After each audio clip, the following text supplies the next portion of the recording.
दिवाळीचं लक्ष्मीपूजन कसं करायचं हे दाखवणार आहे।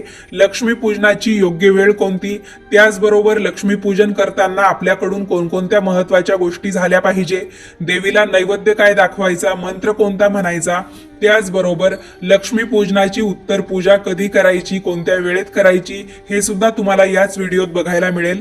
त्यामुळे व्हिडिओ शेवटपर्यंत पहा। चॅनेलवर नवीन असाल तर सबस्क्राईब करा आणि व्हिडिओ पाहत असताना सर्वांनी कमेंट्समध्ये लिहा जय माता दी। चला तर मग व्हिडिओला सुरुवात करते। मंडळी, अश्विन महिन्यातील कृष्ण पक्षातील 15व्या तिथीला म्हणजेच अमावस्येला आपल्याला दिवाळीचं लक्ष्मीपूजन करायचं असतं। यंदा 12 नोव्हेंबर 2023ला म्हणजे रविवारच्या दिवशी आपल्याला लक्ष्मीपूजन करायचं आहे। जसं रमा एकादशी आणि वसुबारस या 2 तिथी एकत्र झाल्या होत्या, त्याच पद्धतीने यंदा 12 नोव्हेंबरच्या दिवशी 14वी आणि 15वी तिथी एकत्र झालेली आहे। नरक चतुर्दशी आणि लक्ष्मीपूजन एकाच दिवशी आलेलं आहे। तर बऱ्याच जणांच्या मनात संभ्रम होऊ शकतो किंवा प्रश्न पडू शकतो की लक्ष्मीपूजन नक्की कधी आणि कोणत्या तारखेला करायचं। तर लक्ष्मीपूजन आपल्याला 12 नोव्हेंबरलाच करायचं आहे। आता आपण लक्ष्मीपूजनाची योग्य वेळ जाणून घेऊया। 12 नोव्हेंबरच्या संध्याकाळी 5:19 ते 7:19 हा लक्ष्मीपूजनाचा मुहूर्त दिलेला आहे। तर दिलेल्या वेळेत तुम्ही कधीही लक्ष्मीपूजन करून घेऊ शकता। 12 नोव्हेंबरच्या दुपारी अमावस्या तिथी जी आहे ती 2:44 सुरू होणार आहे आणि दुसऱ्या दिवशी दुपारी म्हणजे 13 नोव्हेंबरला 2:56 संपणार आहे। तर अमावस्येची वेळ तुम्हाला कळली, लक्ष्मीपूजनाचा मुहूर्त कळला। देवी लक्ष्मीची ही पूजा मांडताना आपल्याकडे ज्या समया, दिवे, पंत्या असतात त्या सर्व प्रज्वलित करून घ्यायच्या। दिव्यांच्या लख प्रकाशामध्ये आपल्याला माता लक्ष्मीचं स्वागत करून तिचं पूजन करायचं असतं, कारण माता लक्ष्मीला अंधकार अप्रिय आहे, तिला प्रकाशात राहायला आवडतं। ती आपल्या जीवनातील अज्ञानरूपी अंधकाराला दूर करून आपल्याला प्रकाशाचा संदेश देत असते।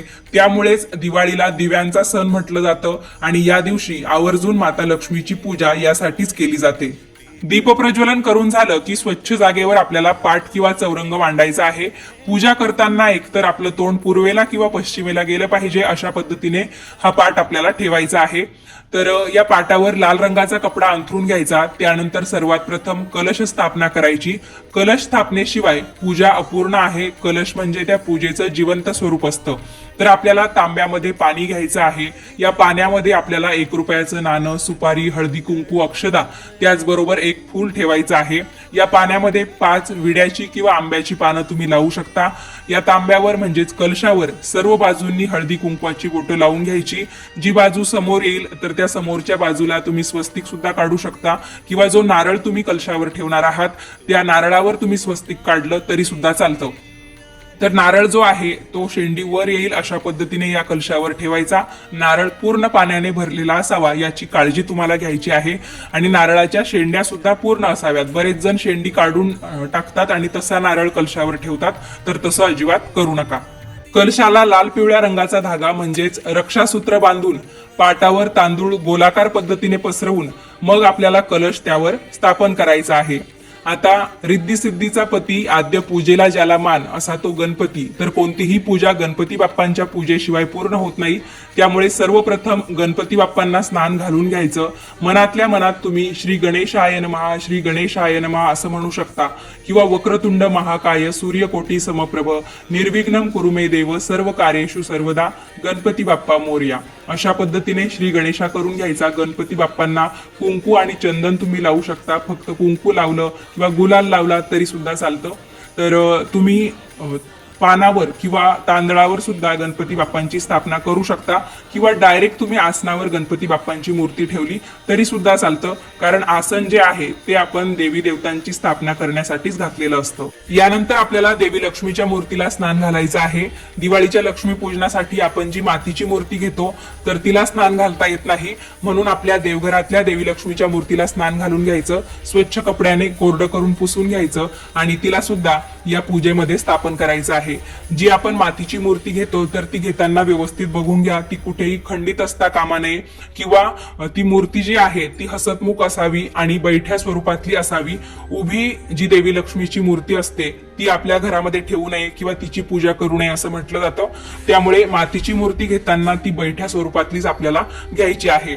तर अशा पद्धतीने आपण गणपती बाप्पांच्या शेजारी देवी लक्ष्मीची स्थापना करू शकतो। तर इथे तुम्ही बघू शकता आपल्याला दिवाळीमध्ये अशा पद्धतीची देवी लक्ष्मीची मूर्ती घ्यायची असते की जिच्या हातामध्ये दिवा असतो, दोन्ही हातामध्ये तिने दिवा पकडलेला असतो। बऱ्याच ठिकाणी देवी लक्ष्मीच्या हातामध्ये जो दिवा आपल्याला दिसतो तर तो सुद्धा प्रज्वलित करण्याची पद्धत आहे। पण पूजा मांडणी आपण जी करतो तर तिथे बऱ्याच साऱ्या वस्तू असतात, तर तिथे पेट वगैरे घेऊ नये। तर ही काळजी घेऊन तुम्हाला जर देवी लक्ष्मीच्या हातातला सुद्धा दिवा प्रज्वलित करायचा असेल तर तुम्ही तो सुद्धा करू शकता। यानंतर आपल्याला या पूजा मांडणीच्या समोर काही कलश भरून ठेवायचे आहे। तर 5, 7 या संख्येमध्ये किंवा विषम संख्येमध्ये बरेच जण मातीचे कलश दिवाळीच्या दिवसांमध्ये खरेदी करत असतात। तर यामध्ये आपल्याला अख्खे धने, लाह्या, बत्तासे किंवा फुटाणे सुद्धा मिळतात, तर ते याच्यामध्ये भरायचे असतात। कुणी एखाद्या कलशामध्ये पूर्ण लाह्या भरतं, कुणी एखाद्या कलशामध्ये पूर्ण बत्तासे आणि बाकीच्या कलशामध्ये धान्य, पैसे वगैरे सुद्धा भरत असतं। तर तुमच्याकडे यातली जशी पद्धत आहे तसं तुम्ही करू शकता। आणि शेजारीच आपल्याला फळं सुद्धा ठेवायची आहे। तर जिथे व्यवस्थितपणे तुम्हाला जागा मिळेल फळं ठेवण्यासाठी, शक्यतो कलशाच्या समोर जागा आपल्याला मिळतेच, तर तिथे आपल्याला 5 प्रकारची 5 फळं किंवा कोणत्याही एका प्रकारची 5 फळं तुम्ही ठेवू शकता। किंवा मग डायरेक्ट केळीचा जो बंच असतो तो ठेवला तरी सुद्धा चालतो।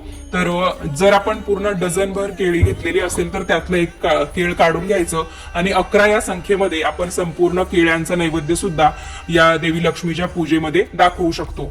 त्यानंतर काही पैसे सुद्धा आपल्याला पूजेमध्ये घ्यायचे आहेत आणि या जे काही आपण मातीचे कलश स्थापन केलेले होते त्यांची सुद्धा हळदी कुंकू लावून पूजा करून घ्यायची आहे। या पूजा मांडणीमध्ये अजून शेजारी एखादा पाट किंवा चौरंग ठेवून त्यावर सुद्धा लाल रंगाचा कपडा अंथरून त्यावर आपल्याला आपल्या घरामध्ये स्वच्छतेसाठी आपण जी केरसुणी वापरतो, जिला आपण झाडू किंवा शिरई या वेगवेगळ्या नावांनी ओळखतो, तर तिची सुद्धा पूजा या दिवशी देवी लक्ष्मीचं रूप मानून करण्याची पद्धत आहे।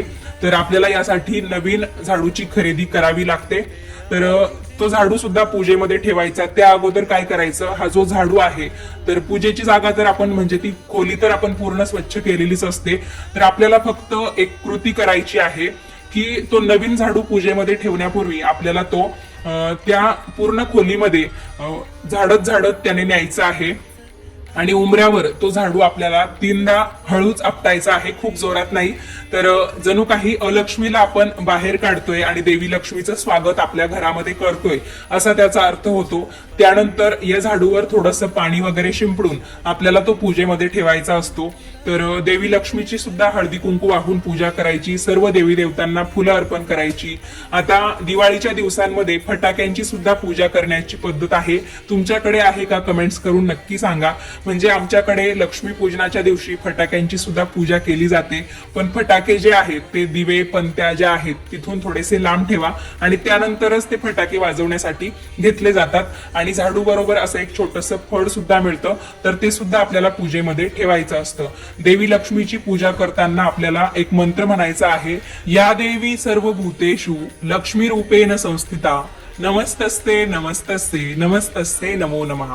तर एकदम साधा सोपा मंत्र आहे, तुम्ही नक्कीच तो लक्ष्मी पूजनाच्या वेळा म्हणा। ज्यांना म्हणता येणार नाही त्यांनी ओम श्री लक्ष्मी देवे नमः हा मंत्र 1 वेळा, 11 वेळा किंवा 21 वेळा म्हणालात तरी सुद्धा चालतं। तर पूजेमध्ये आपल्याला आवर्जून एखादी सोन्या चांदीची वस्तू ठेवायची आहे, जर आपल्याकडे असेल, म्हणजे नेहमीचीच, नवीन घेण्याची गरज नाही। जे काही सोनं नाणं आपण वापरतो त्यातलाच एखादा दागिना तुम्ही पूजेमध्ये ठेवू शकता। नसल्यास फक्त थोडेसे पैसे पूजेमध्ये ठेवले तरी सुद्धा चालतं, कारण त्याच गोष्टीला मान आहे म्हणून। आणि आवर्जून तुम्ही पूजेमध्ये तुमच्या ज्या काही हिशोबाच्या वह्या असतात त्या सुद्धा ठेवायला विसरू नका। त्याच्यावर स्वस्तिक काढायचं आणि त्या सुद्धा पूजेमध्ये ठेवायच्या, त्यांची पूजा करायची, गंध अक्षता त्याचबरोबर फुल वाहून। आणि बरेच जण या दिवसापासून नवीन वही हिशोबासाठी घेतात, तर तुम्ही नवीन घेतलेली असेल तर तिच्यावर सुद्धा तुम्ही हळदी कुंकू वाहून म्हणजे स्वस्तिक वगैरे काढून शुभ लाभ काढून पूजा करू शकता। यानंतर आपल्याला पुरणपोळीचा किंवा जो काही नैवेद्य आपण बनवलेला असेल लक्ष्मी पूजनासाठी तो दाखवायचा आहे। बरेच जण खीरपुरी बनवतात, देवी लक्ष्मीच्या आवडीचा पदार्थ आहे म्हणून, पण शक्यतो पुरणपोळीचा नैवेद्य आपल्याकडे बनवला जातोच, तर तो सुद्धा ठेवा। नैवेद्य ठेवण्यापूर्वी पाण्याने खाली चौकोनी मंडल काढा, त्यानंतर तुम्ही नैवेद्याचं ताट ठेवा आणि जे काही फराळ आपण बनवलेला असेल ते सुद्धा पूजेमध्ये ठेवायला विसरू नका। बऱ्याच ठिकाणी घरातल्या ज्या गृहलक्ष्मी असतात ते त्या लक्ष्मीपूजन झाल्याशिवाय ते फराळ सुद्धा खात नाही, तर ते फराळ सुद्धा तुम्ही लक्ष्मीपूजनामध्ये नक्की ठेवा। यानंतर देवीची आरती करण्यापूर्वी प्रत्येक घरातील पुरुषांनी आपल्या घरातील लक्ष्मीची म्हणजेच आपली ती बायको असू शकते, सून असू शकते किंवा मुलगी असू शकते, यांचं औक्षण करायला, त्यांची पूजा करायला अजिबात विसरू नका। कारण घरातल्या गृहलक्ष्मीशिवाय घराला घरपण नाही। आपल्या घरात मुलगी जन्माला आली तरी आपण म्हणतो की घरामध्ये लक्ष्मीचं आगमन झालेलं आहे, तर त्यांचं सुद्धा औक्षण या दिवशी आवर्जून करा। त्यांना नवीन साडी चोळी घ्यायला या दिवशी अजिबात विसरू नका, नवीन ड्रेस घ्यायला विसरू नका आणि त्यानंतर तुम्ही देवी लक्ष्मीची आरती करू शकता। तर देवी लक्ष्मीची आरती जी आहे ती तुम्हाला महालक्ष्मी व्रताचं जे पुस्तक असतं त्यामध्ये मिळून जाईल। बरेच जण ते व्रत करतात। इथे सगळ्यात शेवटी मी रांगोळी यासाठी काढत आहे कारण जेव्हा आपण पूजा मांडतो, पूजा आपल्याला भरपूर मांडायची असते, तर रांगोळी बऱ्याचदा पुसून जाते, तर मग परत परत काढण्यापेक्षा रांगोळी सगळ्यात शेवटी इथे मी काढलेली आहे। आणि वयांवर स्वस्तिक काढताना काय होतं, लवकर ते उमटत नाही, जरी पण आपण गंध चांगल्या पद्धतीने तयार केला तरी। तर मग सावकाशपणे तुम्ही ते स्वस्तिक किंवा शुभलाभ तुम्हाला जे काही त्याच्यावर शुभचिन्ह काढायचं आहे ते काढू शकता। आणि या वहीमध्ये पेन ठेवून ही वही आपल्याला थोडीशी उघडी राहील अशा पद्धतीने ठेवायची आहे। आणि तुम्ही इथे बघत असाल की स्वस्तिक काढल्यानंतर मी रिद्धी सिद्धीच्या रेषा दिलेल्या नाहीत, कारण तेवढी जागा तिथे नव्हती आणि कुंकवाने बऱ्याच वेळा ते चांगल्या पद्धतीने उमटत सुद्धा नाही, एखादी रेषा जाडबारीक होते। तर त्याऐवजी इथे मी काय केलं, स्वस्तिकवर हळदी कुंकू वाहिलं आणि त्यानंतर या स्वस्तिकवर 1 रुपयाचं नाणं ठेवून दिलेलं आहे रिद्धी सिद्धी म्हणून। आता मी तुम्हाला संपूर्ण पूजा मांडणी दाखवते की लक्ष्मी पूजनाच्या मांडणीमध्ये मी नक्की काय काय वस्तू ठेवलेल्या आहेत किंवा लक्ष्मी पूजनाची जी मांडणी आहे ती कशी दिसत आहे। तर एकदम साध्या सोप्या पद्धतीने मी तुम्हाला हे लक्ष्मी पूजन दाखवलेलं आहे। लक्ष्मी पूजन जे आहे ते घरातील जोडप्याने म्हणजे पती पत्नीने मिळून केलं तरी सुद्धा चालतं, घरातील स्त्रीने केलं तरी सुद्धा चालतं, एकट्या पुरुषाने केलं तरी सुद्धा चालतं आणि यामध्ये विधवा, कुमारिका किंवा सौभाग्यवती असा कोणताही भेद आपल्याला करायचा नाहीये। एखादी महिला प्रेग्नेंट असेल आणि तिच्या 5व्या महिन्याच्या आतपर्यंत तिचे दिवस चालू असतील तर तिने सुद्धा पूजा या दिवशी केली तरी सुद्धा चालतं, काहीच हरकत नाही। कारण शक्यतो जसजसं पोट वाढत चालतं तसतसं जास्त वेळ बसायला अडचण तयार होते, तर मग घरात कोणी समजा नसेलच करायला तर मग गरोदर महिला सुद्धा लक्ष्मी पूजन करू शकता, कारण नंतर प्रश्न तसे येतील, म्हणून मी आत्ताच तुम्हाला त्या प्रश्नांची उत्तरं व्हिडिओतून देऊन टाकलेली आहेत। आता रात्रभर ही पूजा आपल्याला अशीच ठेवायची आहे। दुसऱ्या दिवशी म्हणजे 13 नोव्हेंबरला सोमवारच्या दिवशी आपल्याला या पूजेची उत्तर पूजा करायची असते, म्हणजेच पूजा काढायची असते। तर उत्तर पूजा एकतर आपण पहाटे सुद्धा करू शकतो किंवा सूर्योदयाच्या वेळा सुद्धा करू शकतो। तुम्हाला यापैकी ज्या वेळेत शक्य होईल त्या वेळेत तुम्ही उत्तर पूजा करू शकता। तर उत्तर पूजेची माहिती देण्यापूर्वी मी तुम्हाला हे सांगू इच्छिते की लक्ष्मी पूजनामध्ये आपण जे काही पैसे किंवा दागदागिने ठेवतो तर ते सुद्धा एक प्रकारे लक्ष्मीचं रूप आहे, म्हणून त्यांची पूजा करण्यासाठी आपण लक्ष्मी पूजेमध्ये दागदागिने किंवा पैशांचा समावेश करतो। पण ते ठेवताना खूप जास्त पैसे किंवा खूप जास्त दागदागिने तिथे ठेवू नका, कारण सणावारांच्या काळामध्ये बऱ्याचशा वेगवेगळ्या प्रकारच्या घटना घडत असतात, तर त्याची खबरदारी म्हणून कोणती वेळ कधी येते हे सांगता येत नाही। तर तुम्ही थोडे पैसे ठेवले काय, थोडे दागिने ठेवले काय किंवा जास्त ठेवले काय त्याचा सारखाच अर्थ होतो किंवा त्याचं सारखंच महत्व असतं। त्यामुळे पैसे ठेवताना सुद्धा एखादी ठराविक रक्कम ठेवा, दागदागिने ठेवताना सुद्धा तुमच्याकडे जास्त असतील तरी पण एखादा दागिना तुम्ही पूजेमध्ये मान आहे म्हणून ठेवू शकता। आता 13 नोव्हेंबरच्या दिवशी उत्तर पूजा करण्याच्या वेळा सर्वप्रथम दिवा लावून घ्यायचा, देवी लक्ष्मीची पूजा करायची, तिला सुद्धा हळदी कुंकू लावायचं, स्वतःला सुद्धा तुम्ही हळदी कुंकू लावून घेऊ शकता। मात्र उत्तर पूजेच्या वेळा देवी लक्ष्मीच्या मूर्तीवर आपल्याला तांदूळ वाहायचे नसतात, हे लक्षात ठेवायचं आहे। दोन्ही हात जोडून तुम्ही देवी लक्ष्मीला प्रार्थना करू शकता की तुझं वास्तव्य जे आहे ते आमच्या घरामध्ये कायमस्वरूपी असू दे। त्याचबरोबर पूजेमध्ये किंवा नैवेद्य दाखवताना वगैरे किंवा जे काही तुम्ही संपूर्ण पूजा केली तर तुमच्याकडून किंवा तुमच्या घरातल्यांकडून कळत नकळत काही चुका झाल्या असतील तर त्यासाठी क्षमायाचना करा। त्यानंतर मंगल कलश जो आहे तो तुम्हाला उचलायचा आहे, तुमच्या कपाळाला लावायचा आहे, परत जागेवर ठेवायचा। त्यानंतर तुम्ही त्या कलशावरचं नारळ काढून घ्यायचं आहे आणि देवी लक्ष्मीची मूर्ती किंवा बाकी साहित्य उचलण्यापूर्वी ते नारळ जे आहे ते तुम्हाला लगेच देवी लक्ष्मी समोर वाढवायचं आहे, म्हणजे फोडायचं आहे। आणि नारळाच्या जो 3 डोळ्यांचा जो भाग असतो तर तिथलं जे खोबरं आहे तर ते देवी लक्ष्मीला अर्पण करायचं। कोणत्याही देवी देवतांना कवटीच्या ठिकाणचा प्रसाद अर्पण करावा असं म्हटलं जातं. तर तो प्रसाद तुम्ही तिथे अर्पण करा. बाकीचा प्रसाद तुम्ही तुमच्या घरातल्या सदस्यांसह खाऊ शकता किंवा त्याचा वापर तुम्ही एखाद्या शाकाहारी पदार्थांमध्ये सुद्धा करू शकता.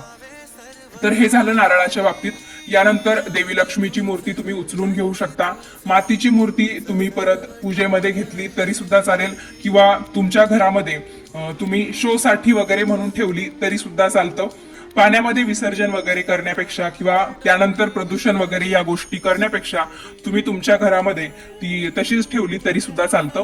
आणि बाकी ज्या देवी देवता आहेत जसं की गणपतीची मूर्ती असेल, त्याचबरोबर देवी लक्ष्मीची मूर्ती असेल, तर त्यांना स्नान घालून तुम्ही परत देवघरामध्ये स्थापन करून द्यायचं आहे.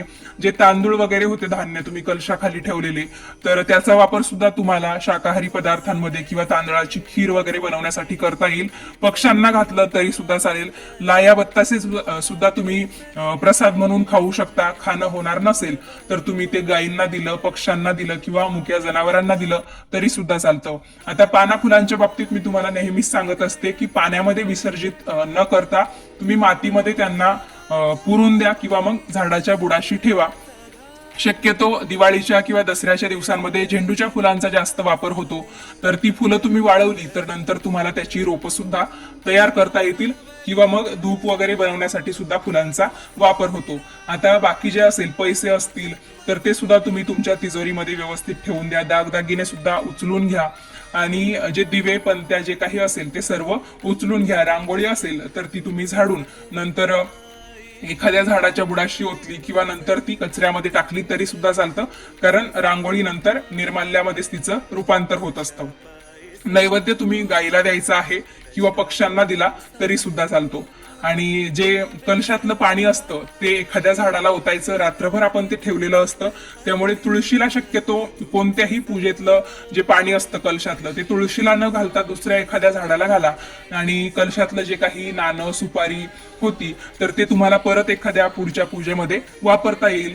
फूल असेल त्या पाण्यातलं तर ते सुद्धा तुम्ही बाहेर एखाद्या झाडाच्या कुंडीमध्ये ठेवून द्या. अशा पद्धतीने ही उत्तर पूजा करायची असते. व्हिडिओमध्ये तुम्ही लक्ष्मीपूजन कसं करावं, उत्तर पूजा कशी करावी हे बघितलं. हा व्हिडिओ तुम्हाला कसा वाटला कमेंट्स करून कळवा.